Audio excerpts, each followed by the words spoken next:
Good afternoon, ladies and gentlemen, and welcome to A Place in the Sun webinar.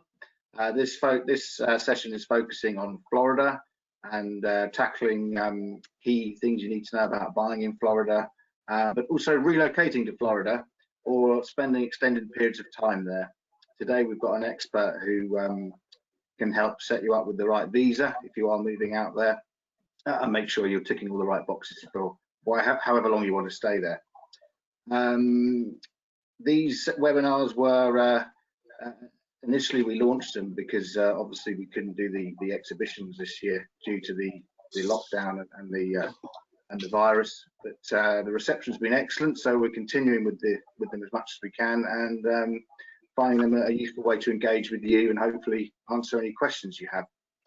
So as you can see on your screen, I have two panelists who are on the stage, Brian and Zoe, who have very kindly given up time today, and bearing in mind the time difference as well, they had to have an earlier breakfast up today just to be with us.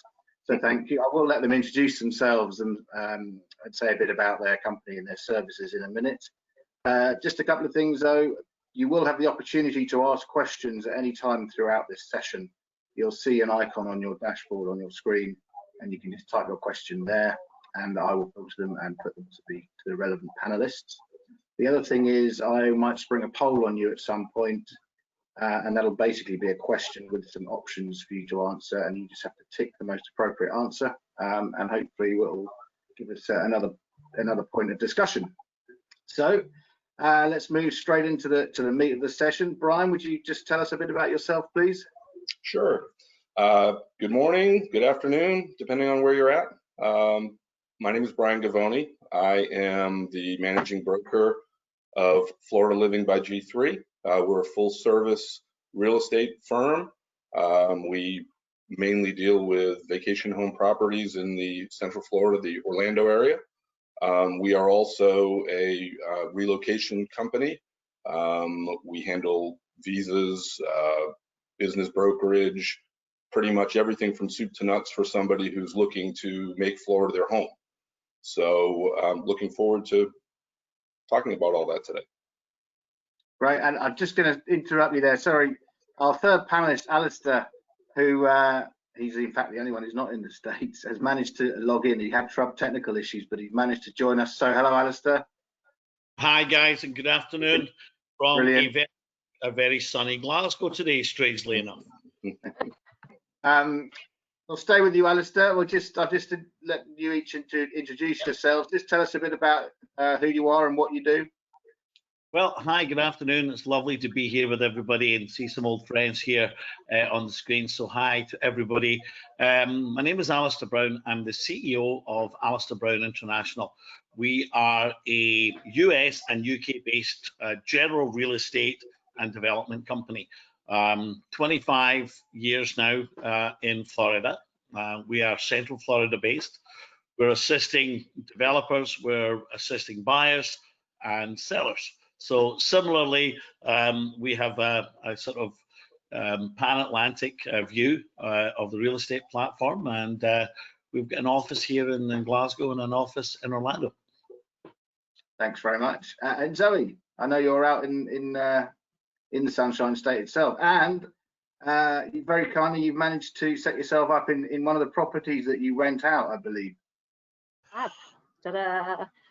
Yeah, I am in sunny Davenport. I'll take your Glasgow, Alistair, and I'll raise you. I bet you haven't got 81 degrees and wall-to-wall sunshine. Probably right. So yeah, my name's Zoe Atwood. I am part of the company that's called Homes America Realty, and we're based in Florida. We only specialize in Florida. We have offices in the UK and also over here in Orlando. Some of you that are watching that are Place in the Sun fan favorites, that you might recognize my parents' name, Howard Thorne and Janet Thorne. They were the ones that set up Homes America Realty in Florida, and we've been doing this now since the 1990s. We can help you with anything to do with the real estate, so estate agency, the rental of the properties, the property management, and also mortgages. Okay, great. Thank you very much. I should also say who I am. I'm property journalist and former editor of A Place in the Sun magazine as well. And I still write for the magazine and the website, as well as other websites and publications. So part of my job, I spend talking to people like our audience who are looking to buy in Florida, and people who have successfully bought in Florida and are willing to share their experiences and tips. So first of all, let's get into the meat of this session. Brian, if I come to you, how is interest at the moment from the UK and the foreign market, especially given what we've just been through or still going through? I know that Florida has always been deemed a great value destination, primarily because of the size and property that you get for your buck out there, even when sterling is a bit weak like it is now. But there's still a lot of appetite. Yeah, I think that there's still as much interest as there ever has been. Maybe in some ways more, because people are having, with the embassy being closed, visas not being processed right now, the travel ban in place, so people can't get here. I think that's even increased people's desire to do something, and we saw that after 9/11 too, where I think a lot of people, we weren't sure what was going to happen after that, but I think what we saw was a lot of people said, hey, this is something I've wanted to do for a long time, and now I'm not going to wait anymore, because life's too short, and this is a dream I have, and so we're not going to put it off anymore. So I think there's a lot of people that have had this as a long-term dream, coming to Florida, maybe even staying here, and I think that we're going to see that as soon as the travel ban is lifted and as soon as the embassy reopens, I think we're going to be surprised at how many people start to act on that dream. Sounds like there's pent-up demand almost. Are you seeing the same, Zoe? Oh yeah, I think I'm possibly busier now than I ever have been, which is just ridiculous. Yeah. This is a silly example, but last night, trying to cook dinner for my family, it was 7, 8 o'clock at night, and with one hand I'm agreeing a contract deal, trying to get something sorted, and the other hand I can see emails coming through, and just the demand is there. And I think, as Brian said, and being British, I think I'm allowed to say this, that understanding how the Brits feel, and this has been terrible. It really has been terrible because of the restrictions that have been in place. But I think the positive side of it is that it has allowed people maybe just some headspace and some room to think, and maybe reassess their priorities. And like Brian said, life's too short. And so I think what's important for the UK public to know is that Florida's not going anywhere. We're actually quite opened up again now, almost back to normal, maybe our new normal, but we're all still working. Properties are being sold and bought, rentals are happening. It's vibrant. There's been no slowing down this end. Yeah, and similar thing for you, is it, Alistair? Yeah, absolutely. To mirror what Zoe and Brian have said, exactly the same thing. We've continued to sell and market throughout this period. The one thing that has only stopped people is the travel, but it hasn't stopped the desire. Money's cheaper than it ever has been, right? There's no way that you can borrow money ever any cheaper, not in the many years I've been doing this. So people have still got a strong love and a strong desire for Florida. As Zoe said, that's not changed, and it won't change. We've had a very, very busy 2 or 3 months, and I really, to piggyback on your point, Zoe, I think it's a really good one. People have had time to really consider. We did a couple of articles for some of the national media over here, Richard, and one of the things we talked about was that, listen, this is a time to gather and plan that maybe we would never have done.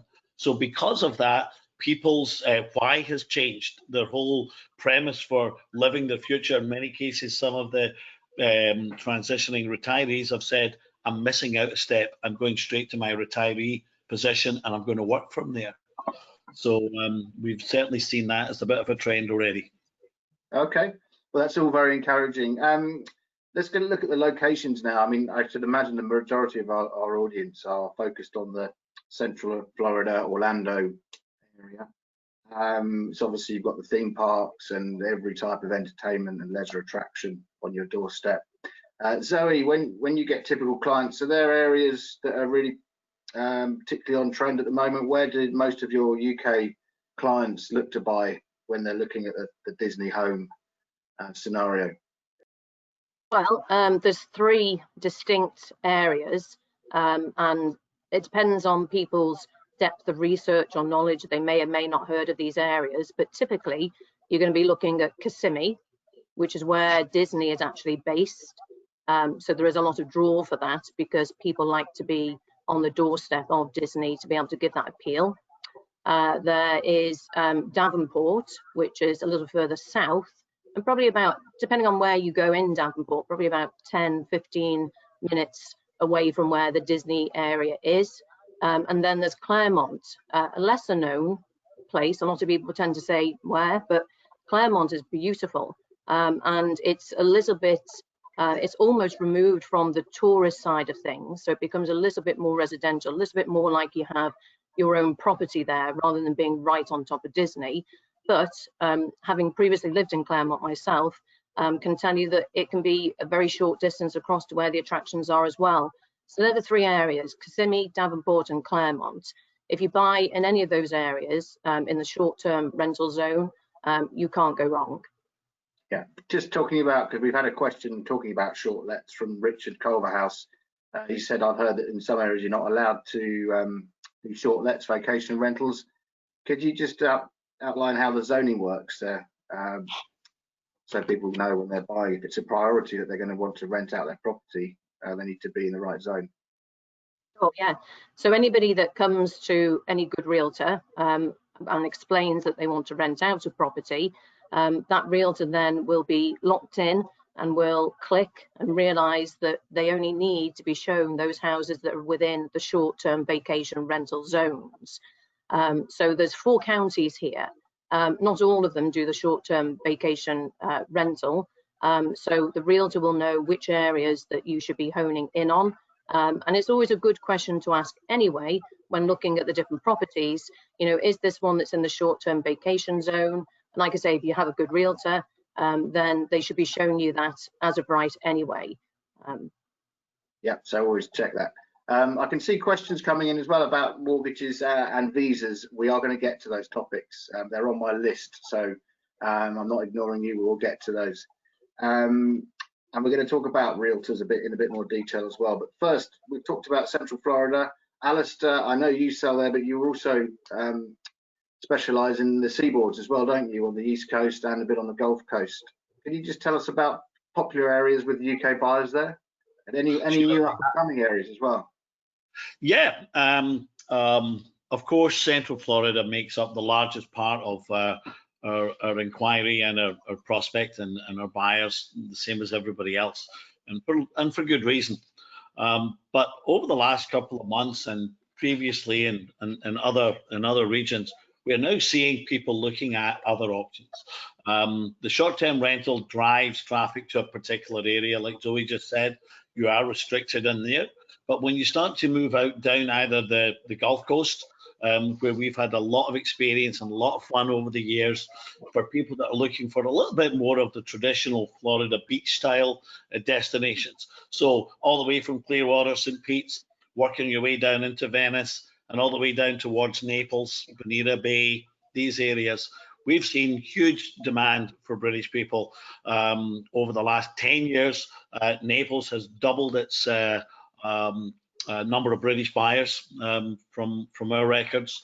And more recently, we've actually gone in the other direction. Alistair Brown International has connected in with Platinum Builders as one example from the New Smyrna Beach area. So the area that we would refer to, Richard, as the Space Coast or the Atlantic Coast. So Daytona Beach area, 45 to 60 minutes from the airport. Not much difference, in fairness, to some of the areas that are more well known, and with almost 50 miles of, beautiful beaches that are accessible, incredible value that we've seen, particularly in New Smyrna Beach. We're starting now to bring traffic and bring some interest to that new area. And we can talk more about that if you want as we go through. But certainly the beaches are offering probably a little bit more value for money and a more authentic, original old Florida style that's appealing perhaps to those that are looking to spend just a little bit more time there. So maybe like the snowbird label that we see. We're seeing a lot of that. And back to that retiree position again, people that are looking to spend time in glorious beaches, wonderful water, really, really impressive stuff.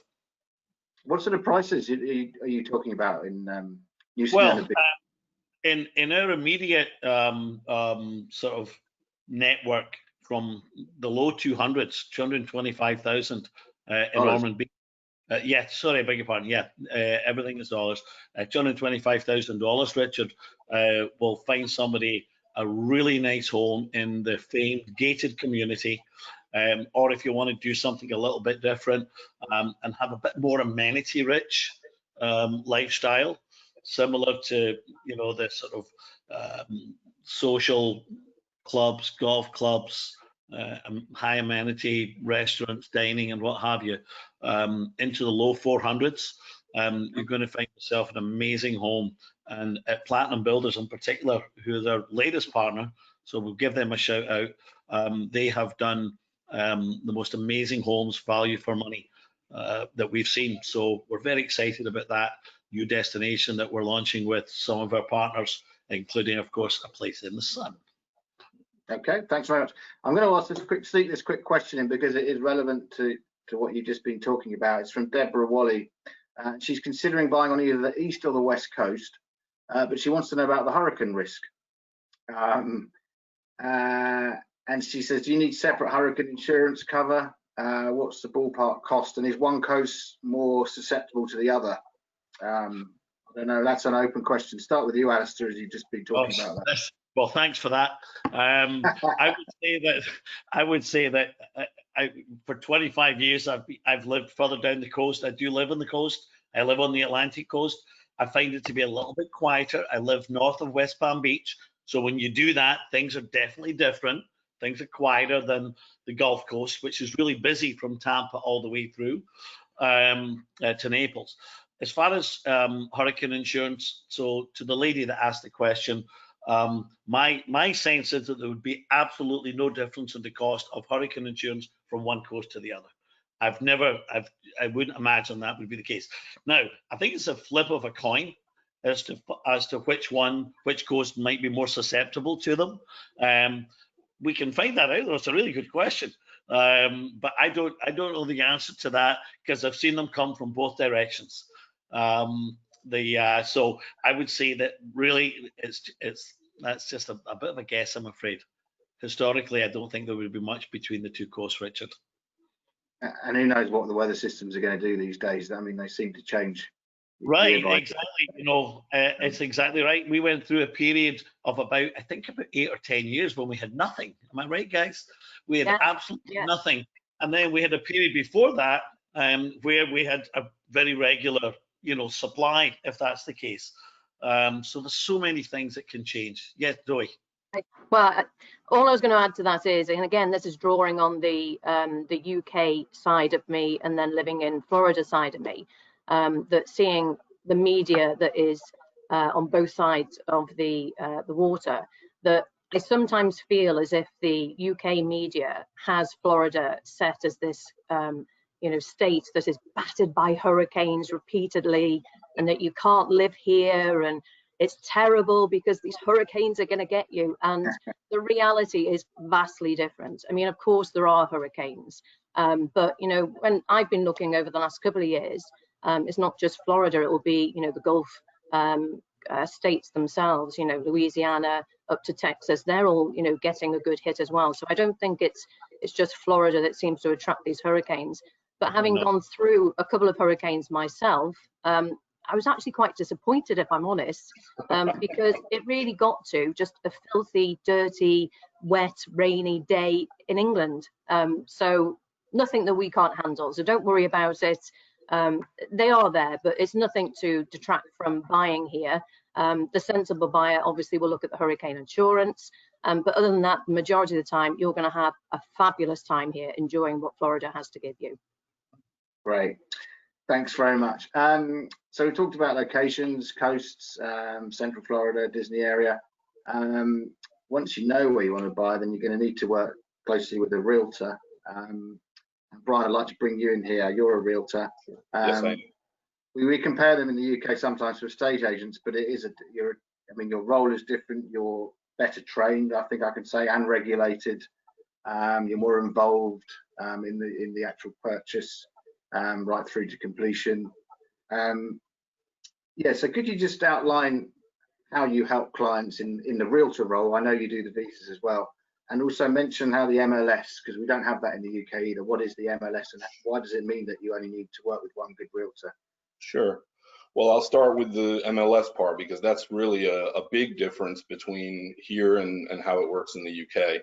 Although I would say that the entire conveyancing process is very different here than it is in the UK. The biggest difference is the MLS. So basically, it's a very cooperative system here.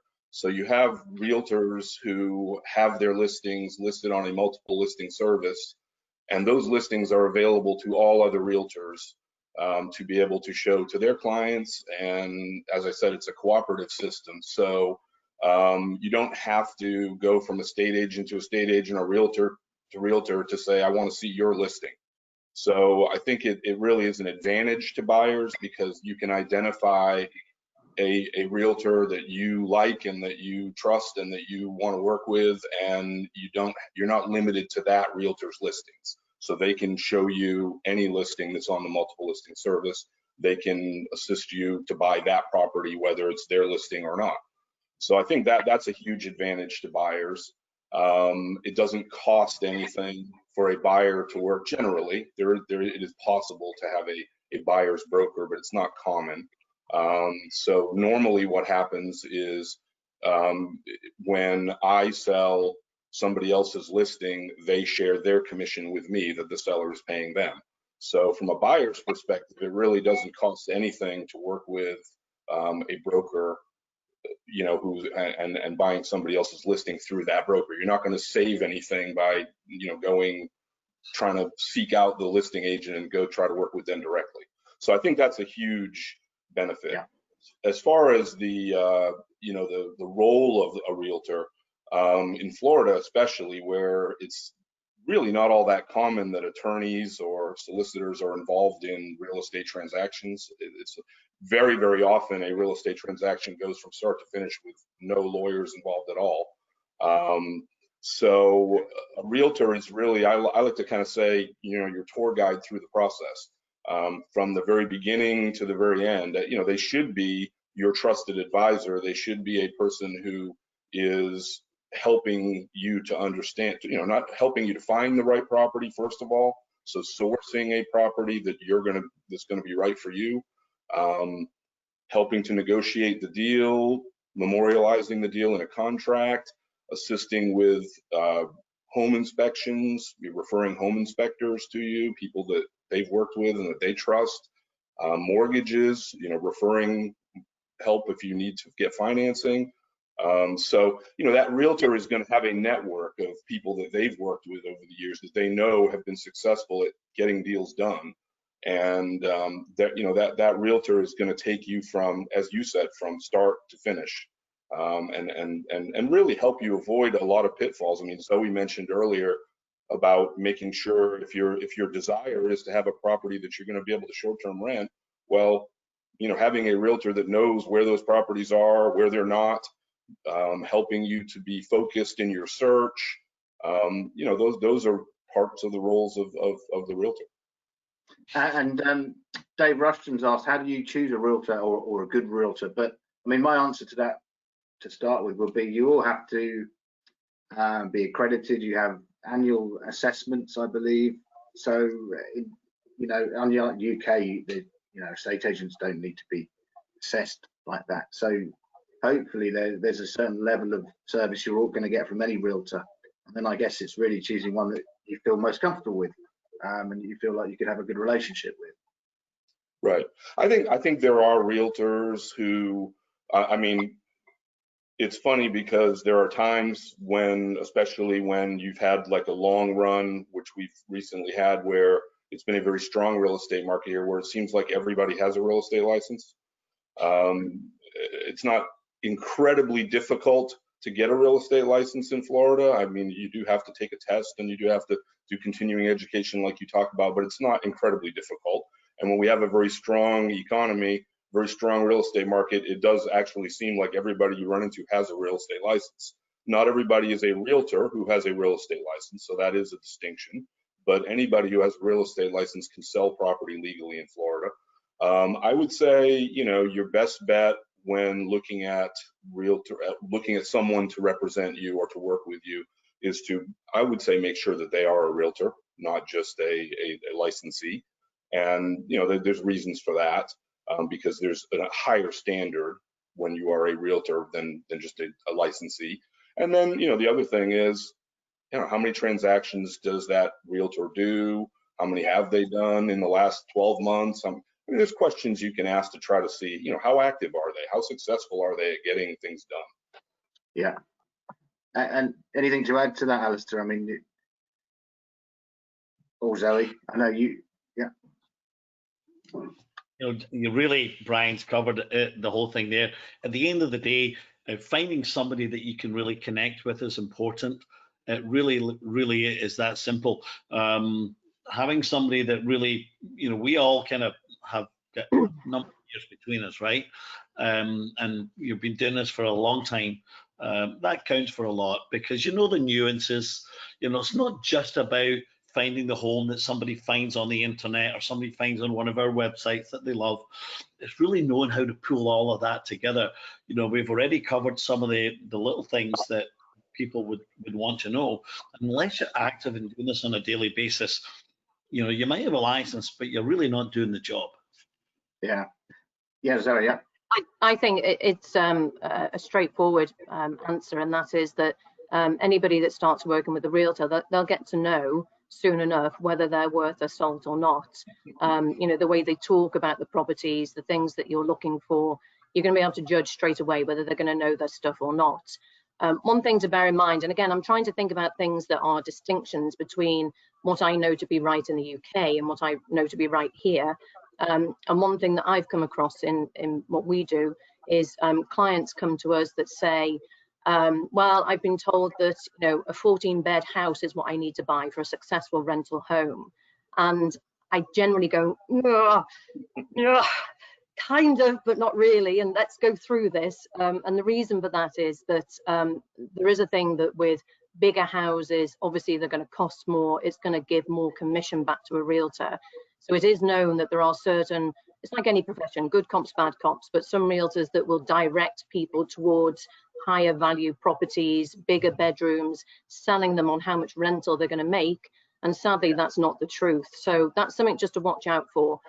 We had a couple that came into our office not so long back, and they said to my mum at the time, said, you know, we're looking for a house at $250,000. Well, $250,000 is kind of like your average Joe price at the moment for a box standard detached property over here. So nothing unusual about that. They told the tale that they'd been down the road. They'd been told there was nothing on the market for 250, which was a complete fabrication. My mum said, oh, isn't there now? Come with me, and set out, you know, the stream of houses that are out there. And the client said to my mum, well, why did the people down the road tell me there wasn't anything? They said, because they weren't willing to spend the time with you to spend something that would lower down in their eyes. So that's the kind of thing you need to watch out for. The good guys like you have here are going to be, yes, what do you want? How can we help you? It won't be a case of, you know, being geared by the commission of it. Okay, very useful, thank you. And while we're talking about realtors and their involvement, we have had some questions talking about due diligence. When does a contract become binding? Anthony Usher says, you know, if our lawyers used, if they're not, then who does checks the title, etc. So could you just talk about, the other thing is, what are your added costs on top of your purchase price? I don't know if you want to tackle this, Brian. So if you know, who does the due diligence and oversees conveyancing? I mean, we always recommend using an attorney lawyer. And then what sort of money should you be looking at on top of an agreed purchase price to cover all your other fees and taxes? So I think part of the question was when does an agreement become binding? That's obviously very different from the way it works in the UK too. I'm always surprised at how it works there. Basically, the way it works here is you find the property, you negotiate a contract, and you settle a contract, and that contract is going to have contingencies in it that provide for what they're referring to as due diligence, which is going to be inspections, and there may be some due diligence. I mean, I'm in the process of buying a condo right now, and so there are condo documents that need to be reviewed, financial statements for the association that need to be reviewed to make sure that the association is solvent and that there's not going to be a problem. In the condo that I'm buying, there's also a proposed new underground utility system going in the town, and there's going to be an assessment against all the property owners. So, you know, they put out notices to say if you're buying property, you should learn about this. So, you know, there is a need for inspections and, you know, what we call, you know, some due diligence on a purchase. That period is going to be provided for in the contract. So at the time that you settle your contract, there's going to be a contingency for giving you a period. And it's a negotiated period. It may be as short as 10 days. It may be as long as 30 days in some cases, to carry out whatever inspections you want to carry out of the property and to, you know, go through all of those different issues that you need to figure out. So all of your due diligence. The contract becomes binding when the last person accepts it. So at the time that if I make an offer to you and I send you a contract and I've signed it and you accept and you sign it and say, okay, I'm accepting your offer, that is now a binding contract at that point, but subject to the contingency. So if we did an inspection or if we looked into this underground utility thing and we said, you know, no, I don't like that, as long as I'm within my inspection period, I can terminate the contract and I would get my deposit back at that point. And would it be an attorney, a lawyer who was acting for you at this point and overseeing the contract and the deposit payment, or would it be the realtor? It can be. I mean, you know, we never discourage people from having legal representation if they want it. There are many realtors who are very, very knowledgeable, who've been doing this for a long time, who are very, very skilled at understanding a lot of these things. But I will tell you that most realtors are also very well trained to not try to go beyond what their ability is or what their knowledge is, or to give legal advice. So many times, you know, on simple things like a home inspection, no, you know, you're going to have a home inspector, and the home inspectors here, they're all over the place, and they're going to give you a report, and they're going to tell you this is what we found that's wrong with the property that needs to be fixed. But when it comes to, yeah, some legal issues, possibly like, you know, assessments or homeowners association documents or things like that, there may be a need to involve an attorney. That's really up to the person, you know, and whether they feel that they understand what they're looking at, whether they feel like they need some outside advice on that. Again, we would never discourage that. As far as the second part of the question about closing the process and you know, having searches done to make sure that everything is, you know, above board as far as there are no, you know, liens or assessments against the property or things like that don't get satisfied. Title searches can be, again, done by attorneys, or they can be done by non-attorney title companies. So when you close a transaction here in Florida, you may be closing it with a law firm, or you may be closing it with a title company that is not a law firm. Either way, in Florida, it is, you know, either one of those two can do these title searches that the person's referring to. Okay, and your sort of ballpark costs on top of the agreed purchase price, do you agree a price for $300,000? What do you need to budget more or less to cover your fees, disbursements? Yeah, well, I hate that question whenever I get that one. I do think it varies a little bit. I mean, Zoe or Alistair, do you have? I Alistair, what do you tell clients to budget as purchase costs on top of an agreed purchase price? I have the same answer as Brian. Exactly the same. So listen, it will come down to a number of things. First of all, there's going to be if you're a cash buyer, the cost will be a little bit less than somebody that's borrowing money. I won't go into all the technicalities of that. We can break it down to if anybody wants to, us to walk through that.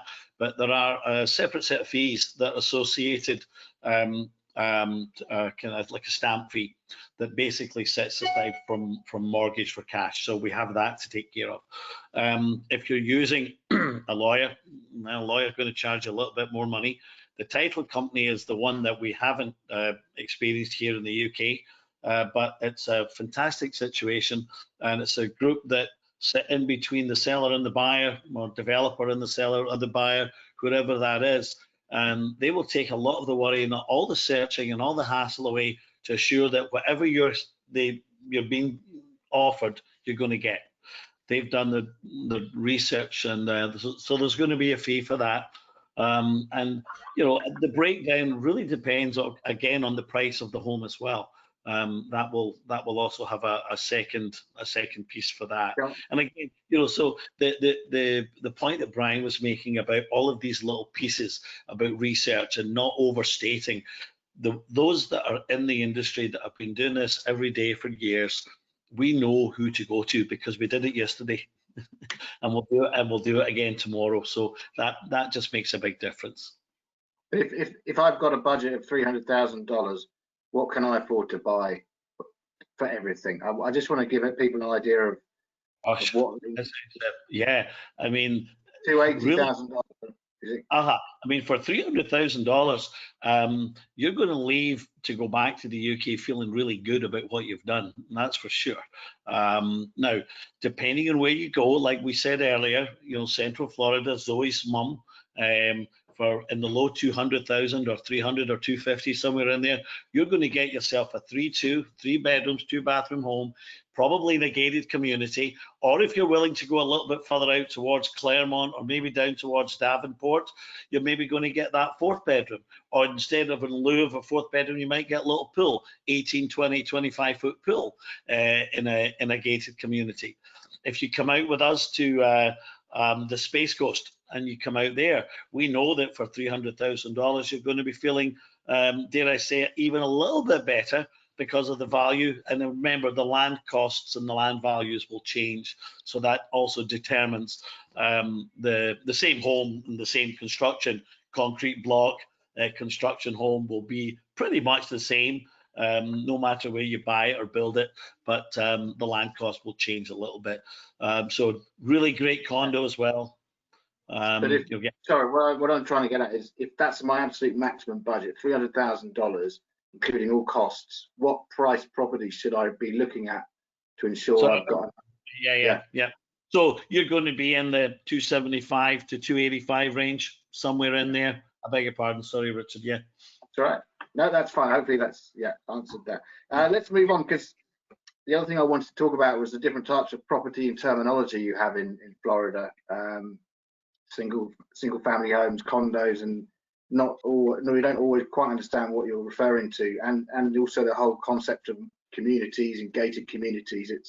It's a model of residential living that we don't really have in the UK. So Zoe, could you run through the key types of property that people people tend to buy in Central Florida, and just outline how they suit different types of buyer, say condos or villas, single family homes? Yeah, absolutely.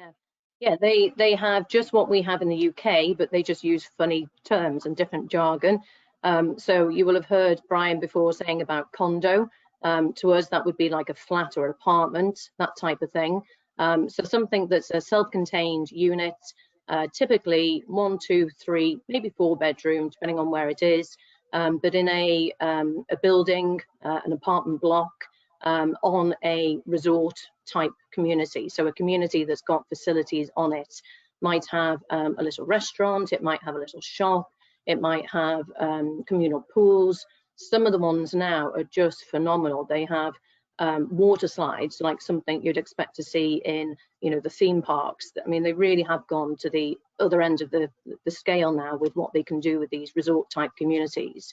And then the next type is something called townhome. So again, something we might know more as like a terraced or a mews style, courtyard style, which is, you know, something that typically is attached to the next property. And again, can be anything from a 2, 3, 4 bed, sometimes might have its own pool, might not, but you know, some of them now are having like a splash pool, so not a big regular size pool like we would be used to in the detached properties, a smaller size pool, but nonetheless a splash pool that kind of ticks a box, if you like to say, it's got its own pool. And then the third category is the single family house, which we would say is a detached property, so its own property, detached from everything else, got its own, usually its own pool, its own deck, its own garage, all self-contained, pretty much like the one I'm in today. If you want me to, I can do a quick scoot round and people can take a look and see what, you know, we'll be talking about with this. You'll have to forgive me because it's going to make this very shaky now with this camera work. Just remind us where exactly you are as well, Zoe. Well, this is, we're in a community called Tuscan Ridge, which is down in Davenport. And the house I'm sitting in today is one we've actually got on the market at the moment, and it's one of our rental properties. It's a 4-bed, 3-bath.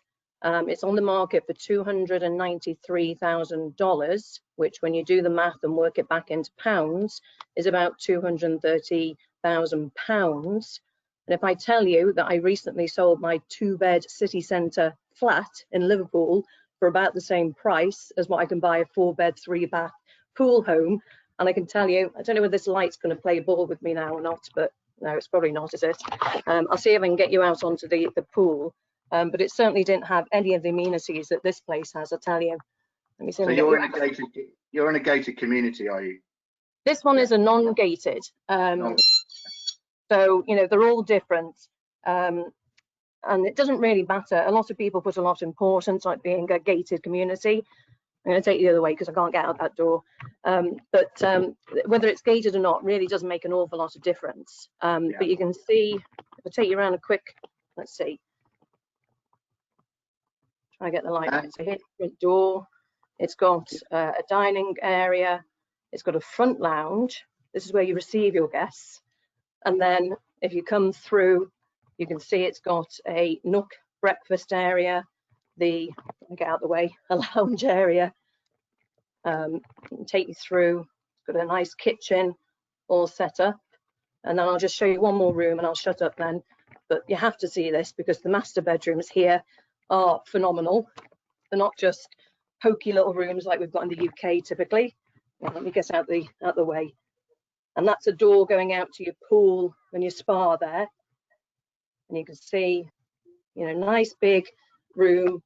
And at the back there goes through to your bathroom where you've got not only a shower, a bath, you've got walk-in closets. They're walk-in closets either side.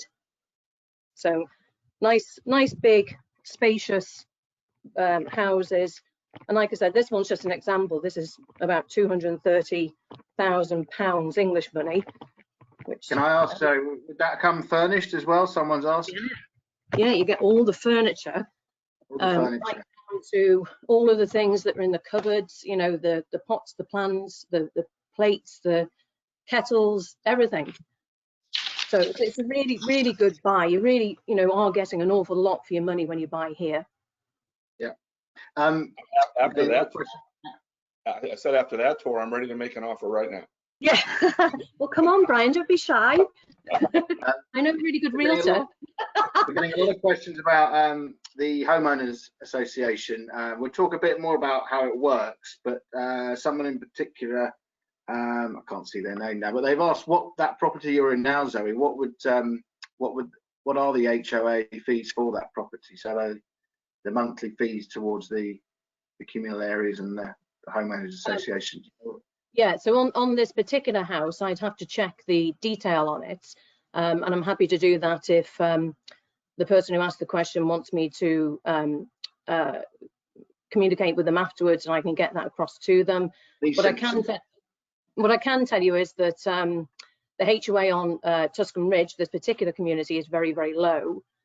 This is one of the, not original communities, but one of the first communities that was built here. And so the HOA has been kept quite low. It doesn't have all the razzmatazz of the fancy new builds that's got the new resort facilities now, but because of that, you're not paying those high HOA prices. So whenever you're looking at the HOA dues on any property, one thing you have to do is you have to look to see what it actually includes, because a lot of them might be maybe a higher price HOA that might, to begin with, put you off. But when you look at it, it might actually be covering a lot of the things that you would be paying out anyway. So for example, lawn care. So you might have lawn care that's included, and every couple of weeks you have a little guy that comes along, cuts your lawn for you, keeps it all looking nice and smart and presentable. Okay, and just while we're still on the property that you're in, good question, Emma Riches, or Riche. She says, how many weeks rentals are properties in Orlando? So I want to use that as an example. What sort of occupancy levels can you expect? Say you're using an agency like yours to rent it out. What would you expect in terms of occupancy? It depends on the house, and that's why we're always very careful with people saying, you know, if you are looking for a rental property, you do have to look for exactly that. And that sounds like a totally stupid thing to say, complete obvious, but not every house will rent. The good homes, and you know, we have hundreds of homes that we've helped people buy over, I can't imagine to think now how many years now, but over the years we've helped loads of people buy homes. Typically we see something between maybe 35 and 45 weeks is kind of the average. If you're striking somewhere between that, you've got a really good rental property. A house like this, for the outgoings, typically you're going to be wanting to pitch it maybe about 24 to 32 weeks is kind of where you want to be to meet your outgoings. And then anything above that then is obviously giving a little bit of profit. And we always say a bit of pocket money for you to get your flights to come over and have your time in the house. And out of interest, how far are you from Disney, the theme parks there? In a drive? Here, probably saying about 12 to 15 minutes, depending on the time of day and the traffic. Okay. But anything that really is within a 20-minute driving radius is kind of your thing you need to be looking for with a rental property here. Okay. Alistair, just looking a bit more at the whole concept of homeowners association, and can you give us an idea of how much the prices can range from right down on a resort or a community with not so many facilities that's maybe a bit older, so there's less upkeep, right up to, I mean, you're seeing these places now with water parks and soccer academies and restaurants, and I mean, I imagine the fees there are quite high. And how do they decide these fees as well? So really good question. And, you know, again, just a bit like Zoe said, depending on what your home offers and what community it's in, you're going to be ranging maybe from, you know, maybe $100 a month up to $700 or $800 a month. I mean, it could be such a massive range as that. But, you know, it really depends on what that product is designed for. So the home that Zoe's showcased now, which looks fab, to be honest with you, for the money, it really does. You know, you said that the numbers were low there, Zoe. So without going into that, you know, there will be a fee somewhere. I'm going to guess $200 a month, $250 a month, somewhere in there. But you're taking away all the hassle, right? You know, so you know, all the grass is getting cut, all the gated amenities are taken care of.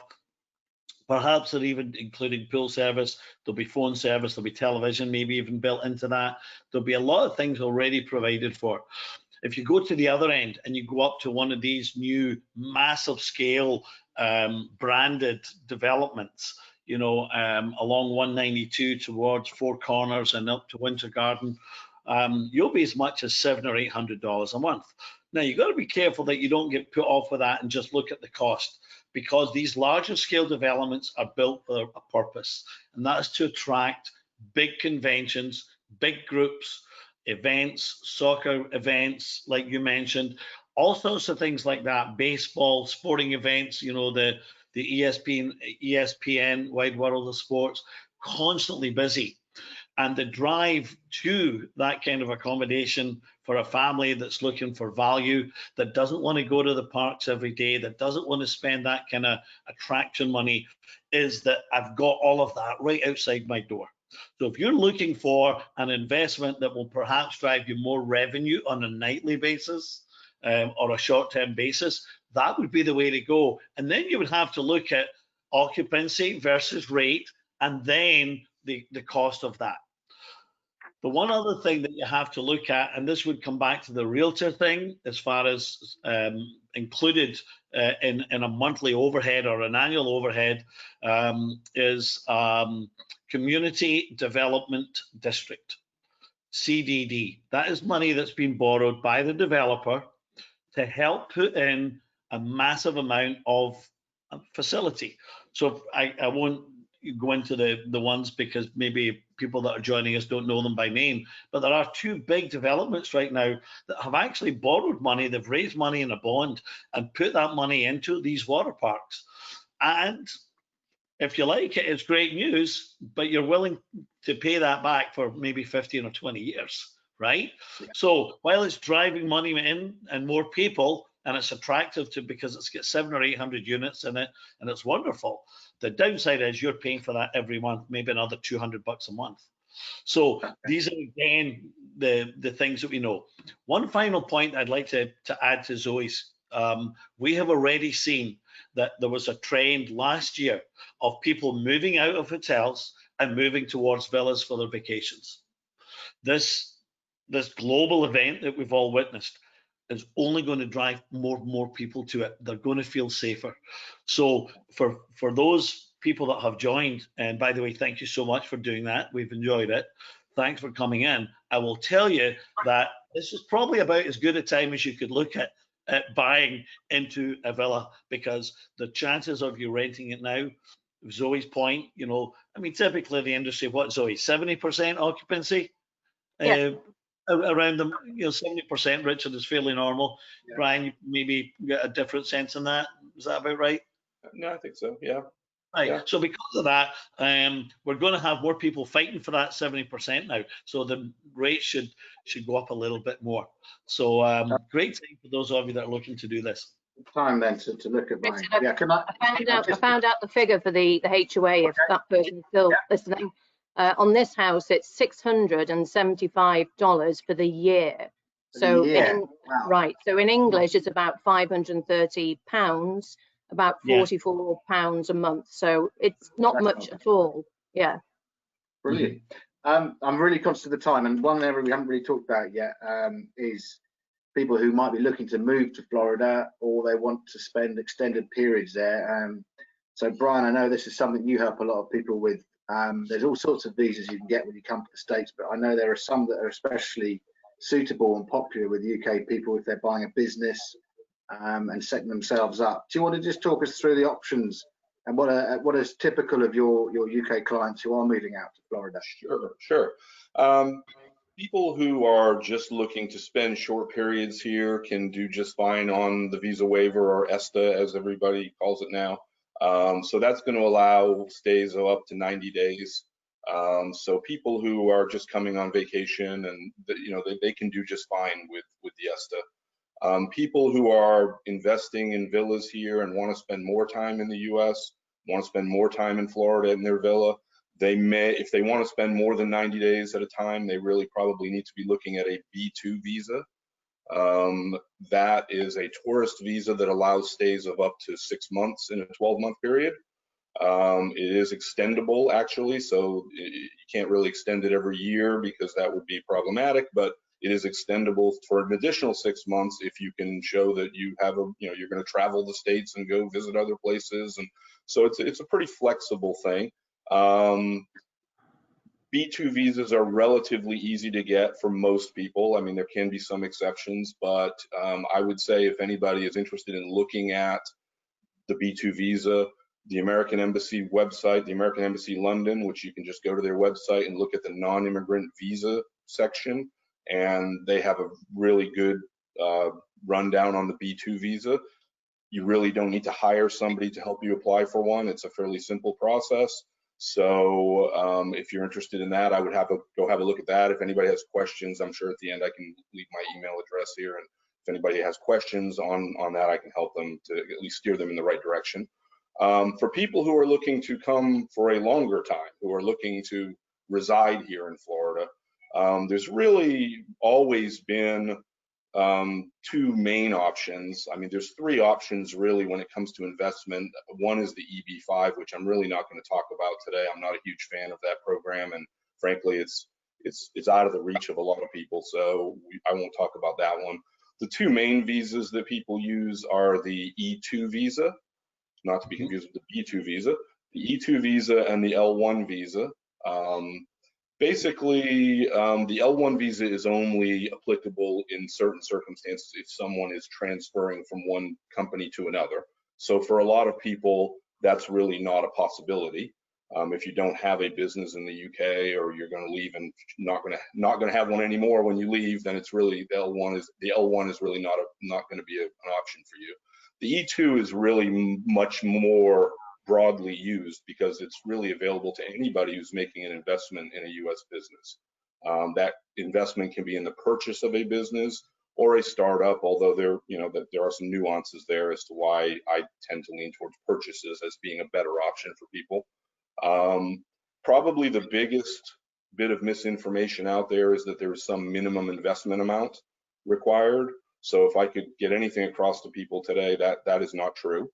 In the E2 visa category, unlike the EB-5, there is not a minimum investment amount required. I have done, in the 30 years I've been doing this, I've done E2 visa cases all the way down to $15,000 as being the investment. So it is definitely not a requirement that somebody has to invest a certain amount to qualify. I would say, though, that typically the average range of investment for an E2 visa is going to be in, say, the $100,000 to $200,000 range. Is probably a very typical, investment that you see. And are these typically young families or couples who are coming over? They want to start a new life in Florida. And what sort of businesses do most people tend to purchase or start up? What is there a particular industry? Is it hospitality or?